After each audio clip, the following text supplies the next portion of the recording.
इसमें अभी हमें 90% यही उम्मीद है कि शायद किसी को जाने की जरूरत भी वहां ना पड़े। जो वहां से जवाब हाई कमीशन से हमें मिला है वो ये मिला है कि सही। हो सकता है कि किसी को जाने की जरूरत ही ना पड़े और हाई कमीशन जो है वो अपने तरीके से इस केस को उठाएगा और इसके ऊपर बात करेगा। सही। और बड़ा पॉजिटिव जी। उनकी तरफ से हमें रिस्पांस मिला और हमें उम्मीद भी थी। मैंने जैसे आपको बताया कि हर इंडियन कोई एपी सिंह तो नहीं होता ना, बड़े अच्छे अच्छे लोग बैठे हुए हैं और बड़ी रिस्पेक्ट करने वाले बैठे हुए हैं। आगे हमारे पास कार्ड्स हैं जो अभी हमने शो नहीं कराए।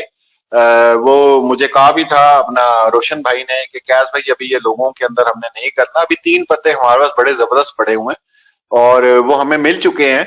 वो हम वक्त आने पे शो कराएंगे, ठीक है। और अगर हाई कमीशन काम नहीं करता तो उसके लिए भी हमने पूरा प्रोसेस तैयार किया हुआ। रोशन अजीम साहब जो है ना वो माशाल्लाह जल्दबाज आदमी नहीं है, बड़े धीमे धीमे वो काम करते हैं और सही। पकाते हैं बंदे को, ठीक है ना। पकाने का जरा मजा और कुछ सही। और होता है। एटीएस का इतना खामोश रहना, ये कोई वो तो नहीं है ना। ये कौन है सीमा हैदर, कौन है? मतलब कुछ उसको दुनिया तो नहीं जानती। इतना उसको सेव करना, उसको रखना, वही कार्ड है खेला जाएगा और आखिर में इसको जूतियां पड़नी है। जूतियां पड़ने के बाद इसको पाकिस्तान भेज दिया जाना है। देखें, जब कोई सीधा सा केस होता है या हाँ होती है या नहीं होती है ना, दरमियान वाला जो रास्ता होता है वो बड़ा अजीब सा होता है, वो शको शुबात पैदा करता है। भाई अगर आपने इसको पाकिस्तान भेजना था उठा के इसको भेज देते, अगर आपने इसको कैद में डालना था आप डाल देते, आपने सजा देनी थी आप दे देते। हुकूमत क्यों खामोश है, ये सबसे बड़ा सवाल है, ठीक है ना।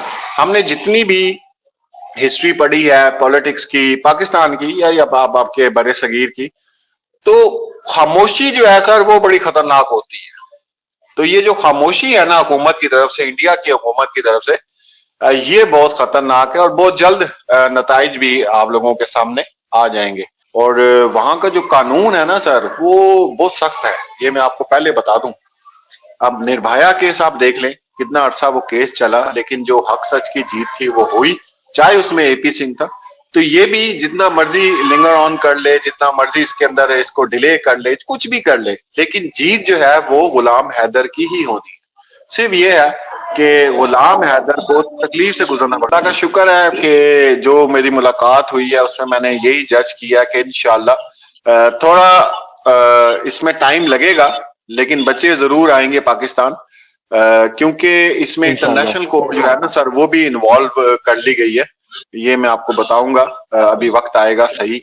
इंटरनेशनल कोर्ट भी जो सही। है वो साथ आ गई है, क्योंकि जब दो मुमालिक ऐसे हों जो एक दूसरे की सुनते ना हो तो वहां पे इंटरनेशनल कोर्ट जो सही। है उसका सहारा लेना बहुत जरूरी होता है। ये तो बिल्कुल एक बेबुनियाद सी बात है, पाकिस्तान जवाब दे ना दे उसका आईडी कार्ड मौजूद है ना सर, कि जब उसका आईडी कार्ड पाकिस्तान का बनना है तो तो इंडिया की हुकूमत का सवाल पूछने का सवाल ही पैदा नहीं होता ना भाई। क्यों सवाल पूछ रही है? आप मेरे पास आए, आप मुझे अपना आईडी कार्ड दें और मैं आपको कहूं शायद यार आप पाकिस्तानी हो, मतलब कितना स्टूपिड सवाल है।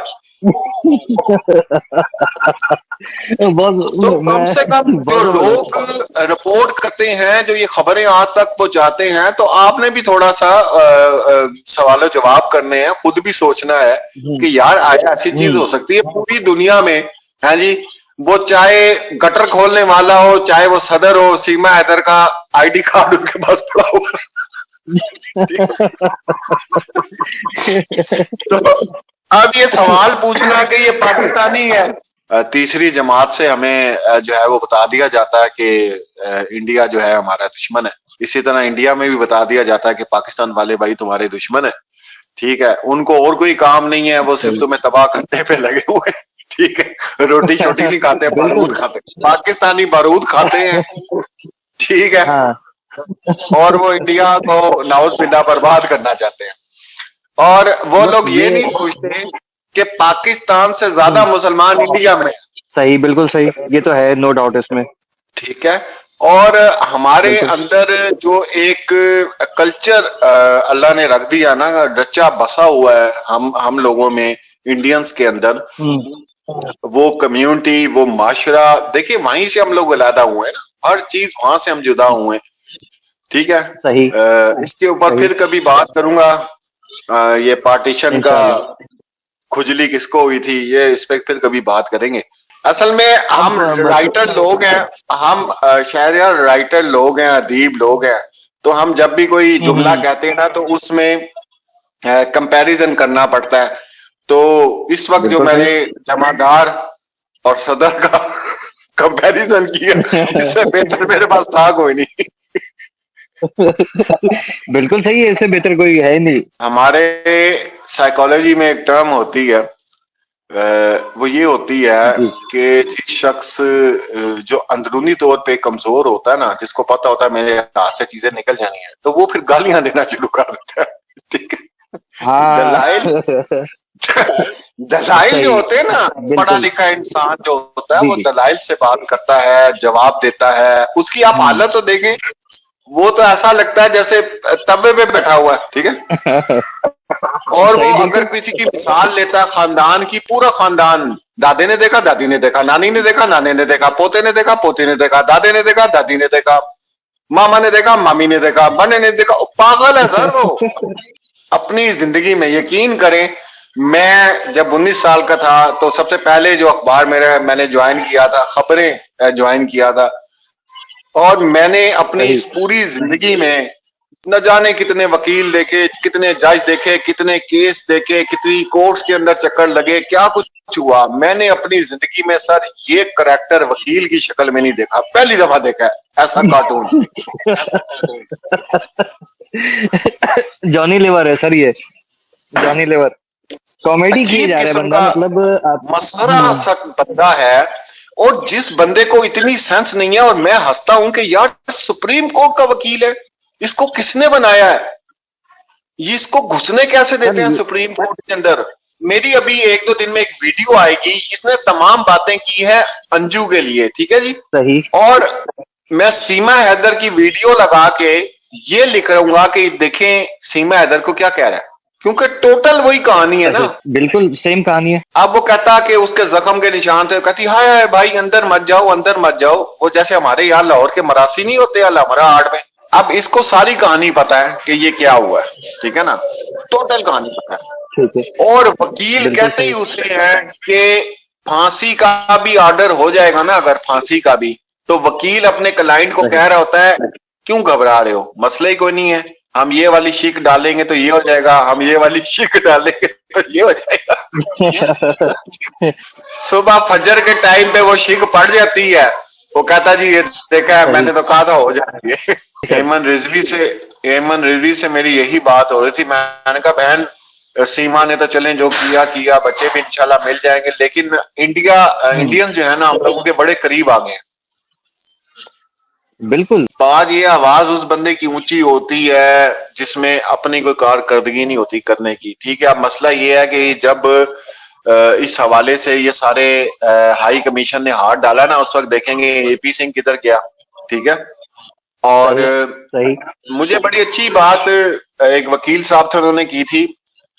मैंने कहा यार जब एक कातिल का आप लोग केस लड़ते हैं तो वो आपको बताता होगा सही कि मैंने कत्ल किया कि नहीं किया, क्योंकि वकील से झूठ तो नहीं बोला जाता ना। वो तो बताता है कि जी मैंने कत्ल किया, मुझे बचा लो। फिर वकील उस चीज के पैसे लेता है और फिर वो खेलता है कि भाई इसको मैंने बचाना है। ठीक है।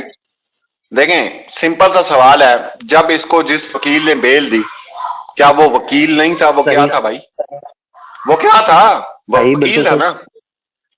वकील था। इसका ये जब एंटर हुआ है ना, मैंने उस वक्त फयाज भाई को भी कह दिया, मैं कहा सर एक केस अब लंबा चलेगा।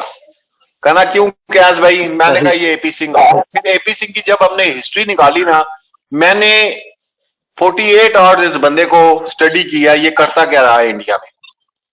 ठीक है। सही सही। इसकी वीडियोस, इसके इंटरव्यूज, निर्भया केस स्टडी किया, सारा किया। फिर मैंने सर्चिंग की ये मीना कम्युनिटी क्या है, किधर से आई। अभी थोड़ी देर पहले एमन रिजवी से भी मेरी यही बात हो रही थी, और उन्होंने कह रहा था कि बहन मैं जब तक गुलाम हैदर से नहीं मिला था तो वो पहले कुछ और फीलिंग्स थी, लेकिन उस मिलने के बाद आप यकीन करें शायद यार इतना मासूम आदमी है, यकीन करें वाकई वो इनोसेंट है।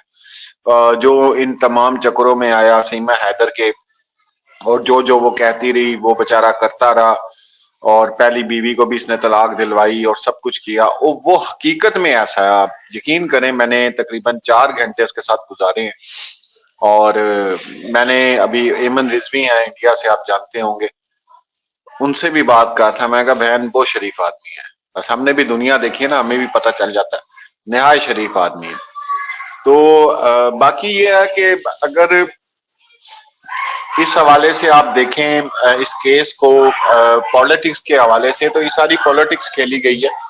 ठीक है, पाकिस्तान का तो एक मछेरा भी बेचारा चला जाए गलती से, वो भी 25 साल के बाद वापस आता है अपने पोते और पोतियों को देखने के लिए, वो भी उसको अगर छोड़ दें तो आ जाता है।